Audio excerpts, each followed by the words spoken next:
योद्धा न्यूज मराठी।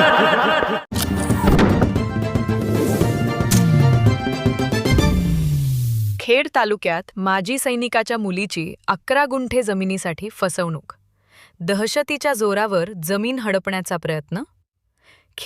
खेड तालुक्यातील मौजे शिरोली येथे एका महिला वारसाची हक्काची जमीन फसवणूक करून लाटण्याचा प्रयत्न झाल्याचा खळबळजनक प्रकार उघडकीस आला आहे।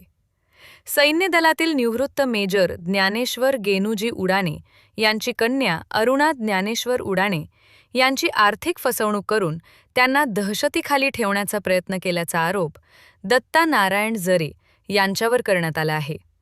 बक्षीसपत्रातील जमिनीवर डल्ला मारण्याचा प्रयत्न। शिरोली येथील गट नंबर 993 खापरदरा रोड दत्तनगर येथील 11 गुंठे जमीन मेजर ज्ञानेश्वर उडाणे यांनी आपली मुलगी अरुणा यांच्या नावे बक्षीसपत्राद्वारे केली आहे। 2015 पासून या जमिनीचा अधिकृत ताबा अरुणा उडाणे यांच्याकडे असून महसुली कागदपत्रांवरही त्यांचीच नोंद आहे। मात्र हीच जमीन आता संशयास्पद मार्गाने बळकावण्याचा प्रयत्न सुरू असल्याने परिसरात चर्चा सुरू झाली आहे। कागदपत्रांची फेरफार आणि दिशाभूल पीडित अरुणा उडाणे यांनी दिलेल्या माहितीनुसार आरोपी दत्ता जरे यानं हिसार पावतीस नंबर लावतो असं सांगून माझा विश्वास संपादन केला। कागदपत्रांची वेगवेगळ्या प्रकारे घडी घालून आणि घाई गडबड करून माझी फसवणूक करण्यात आली। कोणताही आर्थिक मोबदला न देता खरेदी खत करून ही जमीन लाटण्याचा बनाव रचला गेला आहे। शारीरिक हल्ल्याचा आरोप आणि सुरक्षिततेचा प्रश्न या जमिनीच्या वादातून केवळ आर्थिक फसवणूकच झाली नसून आपल्याला दहशतीखाली ठेवण्यासाठी तृतीयपंथीयांच्या माध्यमातून हल्ला केल्याचा गंभीर आरोपही अरुणा उडाणे यांनी केला आहे। यामुळे माजी सैनिकाच्या कुटुंबाच्या सुरक्षिततेचा प्रश्न ऐरणीवर आला आहे। माझ्या जीवाचे काही बरे वाईट झाल्यास त्याला सर्वस्वी दत्ता जरे हाच जबाबदार असेल असा इशाराही त्यांनी दिला आहे। न्यायासाठी प्रशासकीय स्तरावर लढा। या अन्यायाविरोधात अरुणा उडाणे यांनी कायदेशीर लढा तीव्र केला आहे। महसूल विभाग, तहसील कार्यालय आणि प्रांत कार्यालयात दाद मागून जमिनीच्या व्यवहाराची चौकशी करण्याची मागणी केली आहे। पोलीस कारवाई, संबंधित संशयिताविरुद्ध पोलीस ठाण्यात फौजदारी गुन्हा दाखल करण्यात आला असून कडक कारवाईची मागणी केली आहे। या प्रकरणावर त्यांनी आपली भूमिका माध्यमांसमोर स्पष्ट केली आहे। पाहूया ते काय म्हणाले। मी अरुणा ज्ञानेश्वर उडाणे, राहणार शिरोली, गाव मौजे, राहणार शिरोली इथली असून माझ्या वडिलांनी बक्षीस पत्रे करून दिलेली 11 गुंठे जमीन जी माझ्या नावाने केली होती, त्याच जमिनीची फसवणूक करणारा दत्ता नारायण जरे वाकी ह्या माणसाने माझी फसवणूक केली की ह्या जमिनीवरच फसवणूक केली की 1 रुपया न देता, मोबदला न देता इतर पावतीला नंबर लावतो म्हणून फसवणूक केली। त्यावर जे मला लक्षात येतात मी सगळीकडे पळापळ सुरू केली। प्रांत, अप्पर, परत पोलीस स्टेशन, पहिल्यांदा तर पोलीस स्टेशनला गेले, नंतर तहसीलला गेले, तलाठी ऑफिस मध्ये गेले, जेणेकरून त्याची नोंद लागू नये म्हणून सगळीकडे जिथे मला पळापळ होईल तेवढे केले। नंतर दुसऱ्या स्टेपला मी अप्परला केल्यानंतर प्रभात न्यूजला बातमी टाकली की ताबा आमचा आहे, असं तसं सगळं म्हणजे केलं। आणि ज्यावेळेस त्याला हे कळलं की मला हा प्रतिकार होतोय, अरुणा उडाणे मला प्रतिकार करते, हिला समोर चुकलंय की मी फसवलोय हे कळल्यानंतर त्याने त्रास द्यायला सुरुवात केलं। तो कोणत्या पद्धतीने सांगते। मी ज्यावेळेस कोर्टात गेले तर फॉलो करायचं, कोणतरी माणसं पाठवायची किंवा स्वतः यायचं, जेणेकरून मी तिथपर्यंत पोहोचू शकत नाही, मी न्याय मागू शकत नाही, अशा पद्धतीने तो फॉलो करायला लागला। मग त्यानंतर त्रास झाल्यानंतर मी पोलीस स्टेशनला जे त्रास देईल त्याबद्दल कंप्लेंट करायला लागले। तर मी तिथे FIR करायला गेले का कंप्लेंट व्हायची, कधी व्हायची पण व्हायची तक्रार। त्या तक्रारीची प्रत मला 2015 पासून आजपर्यंत 26 पर्यंत पण माझ्याकडं ज्या वेळेस त्रास दिलाय त्यापर्यंत आहे माझ्याकडे तक्रारी। एकदा तर त्यांनी लिमिट पण तोडलं। त्यांनी काय केलं, म्हणजे अशी तृतीय रोड पण नाही म्हणू शकत मी, ती तृतीय पण ती लोक आणली शेतात आणि मोठे मोठ्याने हसायला लागला. तर मी म्हटलं कोण ही लोक? तो म्हणतो मी का बघायला आणलेले. तर ती लोक मोठ्याने हसायची, घाणघाण शिव्या द्यायची, जी आजची म्हणजे न ऐकण्यासारखी शिव्या द्यायची, टाळ्या वाजवायच्या. हा मोठ्या मोठ्याने हसायचा. आता तर ताबा देशील का? तर मी शक्तीपेक्षा युक्ती श्रेष्ठ केला आणि खिशात मोबाईल संकट होता, त्याच्यावर मोबाईल चालू केला, स्पीकर आणि व्हिडिओ चालू ठेवला की ह्याचं कारस्थान मला पोलीस स्टेशनला दाखवायला लागेल, कारण प्रत्येक ठिकाणी म्हणतात प्रूफ दाखवा. मग मी त्यावेळेस माझ्याकडे मायक्रोमॅक्सचा फोन होता, मी खिशात ठेवला आणि चालू ठेवला. त्याच्यानंतर जो तमाशा पाहिला त्यानंतर माझ्या मम्मीला चक्कर आली, म्हणून मी अपेक्सला मम्मीला ऍडमिट केली. नंतर खेड पोलीस स्टेशनला गेली. खेड पोलीस स्टेशनला सांगितलं तर त्यांनी फोन केला, बोलून घेतलं दत्तागिरीला. दत्तागिरीला बोलवल्यावर तो काय बोलला, तुम्ही गेलोच नाही, ही मेंटल हॉस्पिटलची केस आहे, तिला मेंटल टाका. मी म्हटलं हो सगळं मान्य आहे, पण हे व्हिडिओ बघा. व्हिडिओ बघितलं, दत्तागिरीला आत टाकलं डायरेक्ट, म्हणजे की तू चुकीचं आहे, फ्रॉड केलं, हे सगळं त्यांनी मान्य केली. हा केलं मी चुकीचं बोलल्यानंतर, मान्य झालं, आत टाकलं. त्याच्यानंतर त्यांनी बेल म्हणून एक वकिलाला बोलवलं आणि तो वकील मला नंतर बाहेर घेऊन बोलला की तुझ्या मामांना बोलवतो, मामांना ओळखतो मी, आता ह्याचं कॉम्प्रोमाइज करतो ह्याच जमिनीत, जिची फसवणूक झाली त्याच जमिनीची दुसऱ्यांदा कॉम्प्रोमाइज करून वकिलांना बोलवलं. त्याचा जो वकील असेल तो त्याचं नाव नंतर कळालं की कर्नाटक वकील म्हणून, त्यांना बोलवलं आणि मग ते म्हटलं कॉम्प्रोमाइज पद्धतीने आपण करू. तर मग आता एक जमिनीची फसवणूक करू, परत त्यांनी चेक दिले, ते पण बाउन्स झाले. एक चेक त्यांनी 9 लाखाचा एक दिला आणि बाकीचे दिले, त्याच्यातलं 1 लाख चेक पास झाला, बाकीचं असं झाले. आणि मी म्हटलं हे बाउन्स चेक झाले, मग तुम्ही डबल मला फसवणूक केली. आता मी मात्र तुम्हाला आता तर कशाच ताबा देत नाही. सध्या ही जमीन कोणाच्या नावे आहे, गट नंबर किती आहे आणि कोण कसं?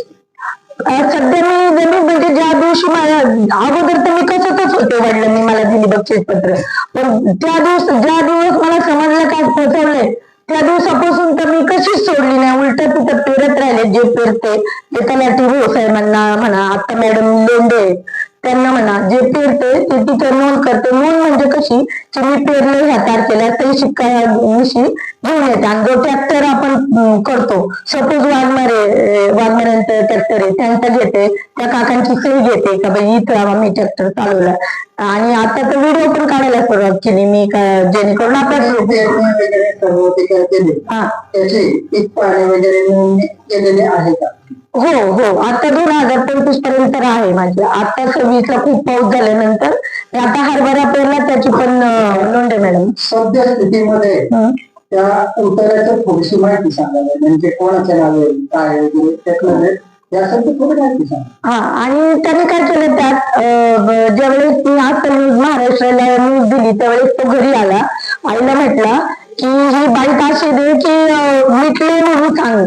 तर मी मिटलं म्हणून सांगितलं, कसं मिटलं म्हणून, तुम्हाला ते 1 रुपया मोबदला नाही दिला, घर खरेदी रद्द करून नाही दिलं, मग 12 वर्ष ताबा माझा आहे आणि आता तू म्हणतो मिटलं म्हणून सांगा आणि रुपया नाही दिला, कसं मिटलं? तर तो म्हटला माझ्या पोलीस स्टेशनला जो खर्च झालाय, जिथं तिथं तू केस केला तिथं माझ्या केस दे आणि मी तुझे पाठीमागे देतो. आणि त्याच्यानंतर त्यांनी काय केलं, आर्यनता पतसंस्थेत लोन काढायला गेला. हे मला कळताच मी आर्यनता पतसंस्थेला पण तक्रार दिली, हरकतीचा अर्ज लिहिला सिंबी साहेबांना की होऊ नये, कारण ऑलरेडी मला फसवणूक केलेली ते की मला न पैसे देता फसवणुकीला हात मोठा माझ्यावर अन्याय झाले.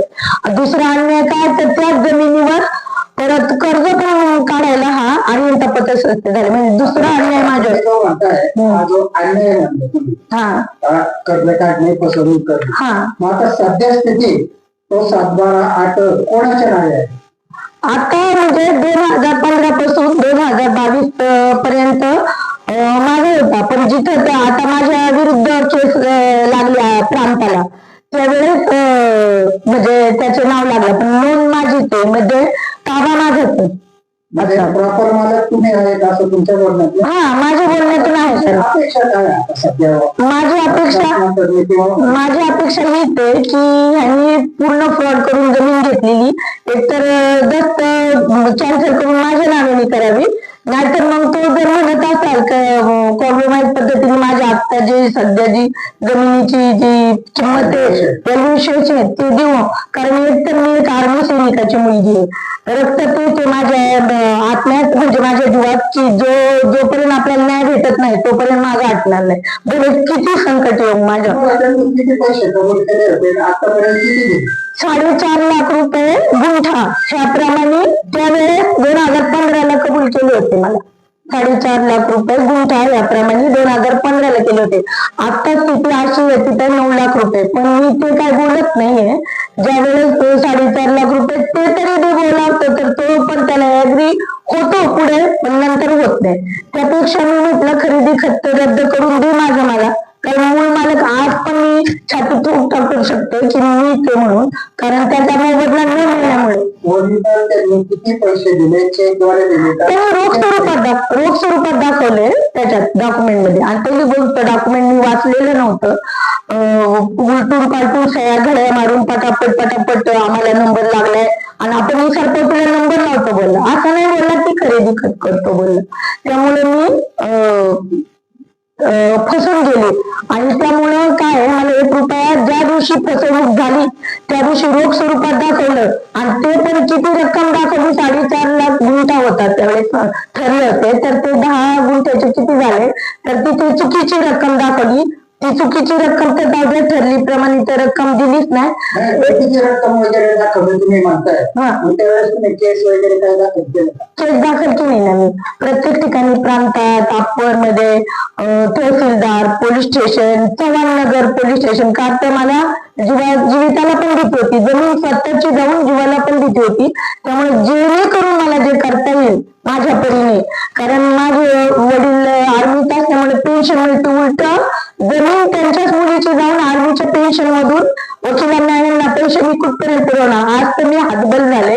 माझीच जमीन जाऊन माझे स्वतःचे पैसे जाऊन आज मला दवाखान्याला सुद्धा माझा प्रॉब्लेम येतात. मला जर आजारी पडले, बीपी वाढला या धावपळीने, तर माझ्या स्वतःला म्हणजे कंडिशन एवढं बेकार झाले की मला जे पैसे जमीन तर गेलीच गेली, वकिलांना पैसे दे, ते कुठं फॉलो करत असतात तर या टोलला पटकन या टोल बस, या टोलांना पैसे दे, इकडं तिकडं.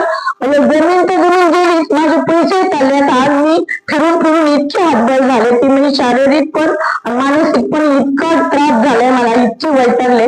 आज तर त्या जमिनीत जर त्यांनी जबरदस्तीने आता तर अजून तर ताबा घेतलाच नाही, तर घेऊ पण शकत नाही. आणि चुकून जर तो घ्यायला आला तर मी एक आर्मी सैनिकाची मुलगी इतकी वैतागलेली आहे. मी तो जसा लढता मरतो तरी नाहीतर आपला झेंडा तरी उलटून दाखवतो, त्याप्रमाणे मी लढता मी त्या जमिनीत माझी राख तरी पडेल, नाहीतर मी जिंकून तरी राखीन की सातबारा माझा जो होता ओरिजिनल माझ्या वडिलांनी बक्षीस पत्र करून दिलेला तो तरी मिळेल. नाहीतर वैतागले माझ्या जीवाला काय झालं तर दत्ताने जमीकडून भीती आहे. काय आहे? कारण आज ती 90 लाखाची जमीन आहे. तो एखाद्याला काही करून माझं करू शकतो, कारण तो मध्ये आईला धमक्या पण देऊन चुकलाय. त्यामुळं मी आता खूप त्रास लिहिली आहे. जमीन पैसे गेले आणि आज माझी शारीरिक मानसिक मनस्थिती पण बिघडवली त्याने. त्यामुळे आज वैतागली. मी आज रेंटनी राहते. 90 लाखाच्या जमिनीची मालकी आज 4,000 आहेत. आज मी बसते पण रेंटच्या घरात राहून मला आज दवाखान्याला पण पैसे राहत नाही, पण वकिलांना इकडे तिकडे जातात. त्यामुळे मी एकदम हातबल झालेली आहे. त्यामुळे मी समाजाला एवढंच सांगते की लोकशाही पद्धतीने माझे हे 4 चौघात जाऊ द्या की आज ह्या खेड तालुक्यात पण अशी परिस्थिती होते. कारण हे आधी माझ्या आमदारांना पण लेखी स्वरूपात प्रत्यक्ष जाऊन सुद्धा ओळख दिलेली की मी असं अंधारात अन्याय झालाय ना, अंधारात बसले आणि अंधारात माझ्या जीवाचं काही झालं असं गोष्ट नाही. मी प्रत्येक ठिकाणी माझा आवाज उठून सांगितलेला आहे आणि लोकशाही मार्फत पण मी समाजाला सांगते